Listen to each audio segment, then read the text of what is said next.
हाय दोस्तों, मैं सुनील कुमार सत्यार्थी आप लोगों के सामने एक बार फिर से हाजिर हूँ। और आज जो हम विषय चर्चा करेंगे वो माध्यक विषय पर चर्चा करेंगे। माध्यक का विस्तार से चर्चा करेंगे कि उसको कैसे निकाला जाता है, क्योंकि ये 8, 9, 10 तीनों क्लास के लिए बहुत इंपॉर्टेंट क्वेश्चन हो जाता है। तो सबसे पहले हम माध्यक की परिभाषा देखते हैं। माध्यक की परिभाषा क्या है? आंकड़े के मध्यमान को माध्यक कहते हैं। बहुत सिंपल सा परिभाषा है, कितना आसान है, एक ही पद में समझ जाए। आंकड़े के मध्यमान को माध्यक, आंकड़े के मध्यमान को माध्यक। माध्यक दो स्थिति में निकलता है।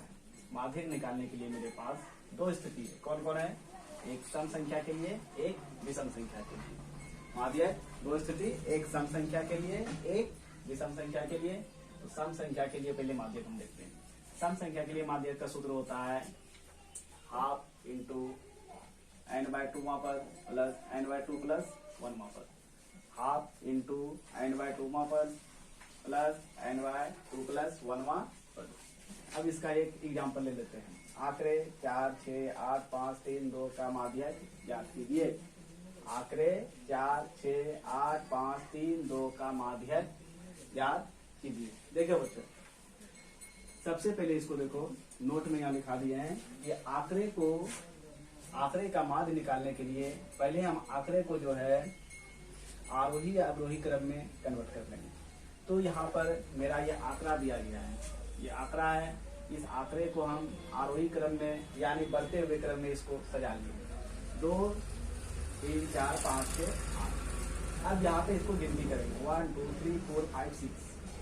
1, 2, 3, 4, 5, 6। तो इसको क्या करेंगे?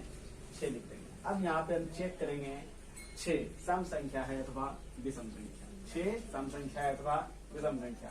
यहाँ पे 6 सम संख्या है। तो माध्यक का सूत्र सम संख्या के लिए हम लिख लेते हैं। माध्यक का सूत्र है। अब यहाँ पर n का मान 6 लिखते जाएंगे। इसको हल करके 3 आया और यहाँ पर 2 3 6 प्लस 1 तो 4 वहां पर। अब यहाँ पे तीसरा पद यहाँ गिनती करेंगे 1, 2, 3। तीसरा पद 4 है और चौथा पद गिनती करेंगे 1, 2, 3, 4, 5 है। तो 5 4 कितना हो गया? 9। 9 को डिवाइड करेंगे 2 से तो कितना हो गया? 4.5 हो गया। अब इसका थोड़ा सा ट्रिक देख लेते हैं। हम सबको क्या होता है कि एग्जाम में यदि 2 नंबर का क्वेश्चन पूछता है, इसको हम विस्तार से बनाते हैं। यदि 2 नंबर का क्वेश्चन नहीं पूछे, हमको शॉर्ट में मारना है, टिक मारना है। 1 नंबर के लिए ऑब्जेक्टिव क्वेश्चन। ऑब्जेक्टिव क्वेश्चन के लिए हम क्या करते हैं? ये ऑब्जेक्टिव क्वेश्चन के लिए डायरेक्ट हम आरोही अवरोही क्रम में आंकड़े को सजा लेते हैं। सजा लिए, सजाने के बाद क्या करें? इधर से हाफ ले लिए और दोनों का बीच में जो मिडिल पॉइंट होता है उस मिडिल पॉइंट को हम लेते हैं। मिडिल पॉइंट को हम ऐड करके 2 से डिवाइड कर देते हैं। डिवाइड करने के बाद जो मान आता है वही मेरा माध्यक हो जाता है।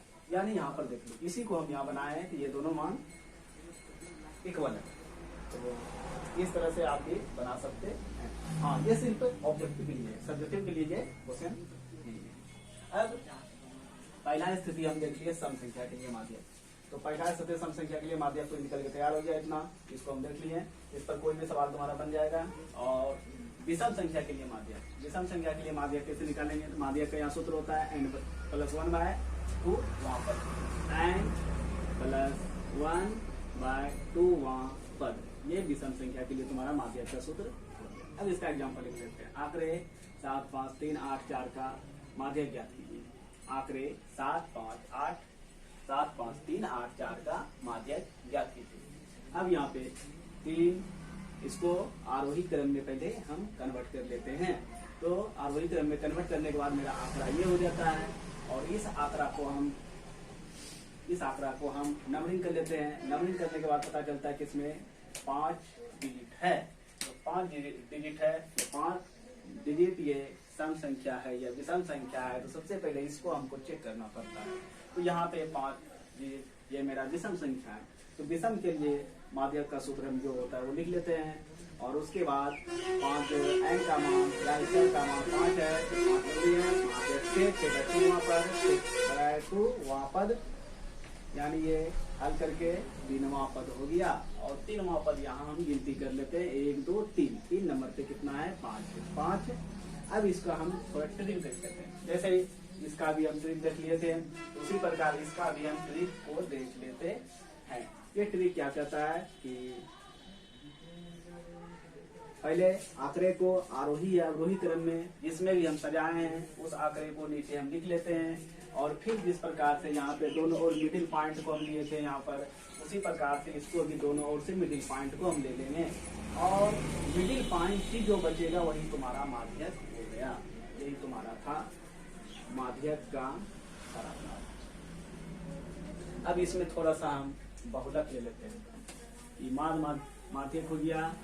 अब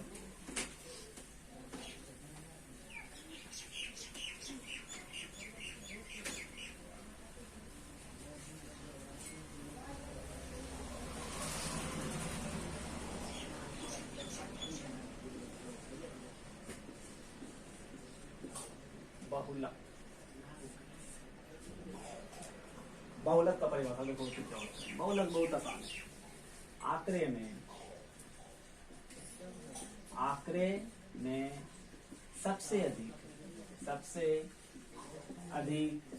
आने वाले चरों की संख्या, आंकड़े में सबसे अधिक आने वाले चरों की संख्या को बहुलक कहते हैं।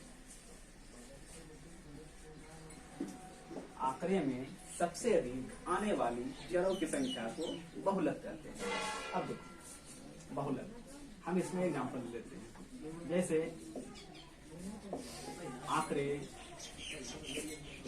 3, 8, 3, 5, 3, 6, 3, 7 का बहुलक याद। तो इसको सॉल्व करते हैं। बहुलक बराबर तुम्हारा सूत्र हो गया, आंकड़े में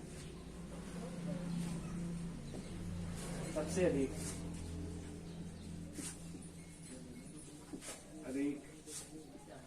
आने वाले चरों की संख्या,